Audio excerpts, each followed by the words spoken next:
Okay, once again, this is your Highland Travelers, another video for us to share practical tips para hindi po tayo nahuhuli sa kalsada along Baguio City. So, isa po sa mga ordinance natin dito is yung tricycle ban, okay? The whole area of Baguio City is actually meron tayong tinatawag na tricycle ban. Mahuhuli at mahuli po kayo rito, ha? Kaya kung may kakilala man tayo or yung mga gustong umakyat sa Baguio City na gagamit po ng tricycle, nako po, binabalaan ko na po kayo, ha? Huwag po kayong aakyat wag niyo pong ipapasok within the area of Baguio kasi mahihuhuli po kayo. Okay? At sa mga gumagamit naman dyan ng mga muffler nilang detachable, yung mga improper, nako po, masasayang pera nyo.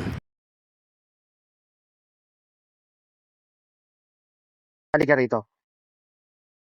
Bakit ganito yung muffler mo? Tignan mo yung muffler mo.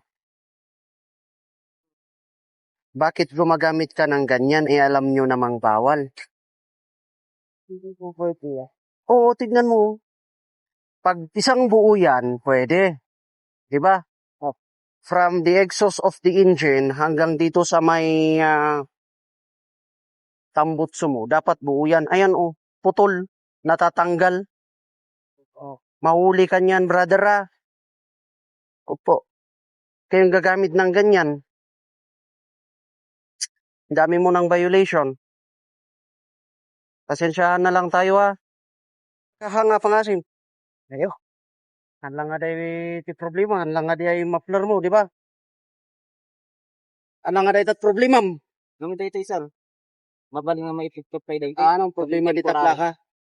Magbaga kanya, may nga buo gamin. Manipo di jay makina, inga na jay exhaust, may nga buo. No kasta nga i-detachable, improper use ka ti muffler. Tata, matras ka di. Tambay ito. Wait sir, ipasukat po takta. Jet pa iso Wait sir, ipasukat po tanda pa rin ito. Yan meron. Ang inagamin talo akan. Pas nga jay war mo. Diyan lang ti kasapulang kitan. Ang nga mapinindot sir. Gamadat to yun. Dahito gamin, para ti safety yun, dahito yun niya, gulong nga dahito Karo dahito gulong. Man, adati ang kas mo man, winu awan, dahito para kanyam ni. Asida gano. Sir. Tagito yan.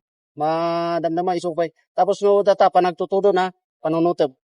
Naglaka ka nga may galis, karo no ispalto nga di pag arbis ngay. Naglaka ka may galis dito.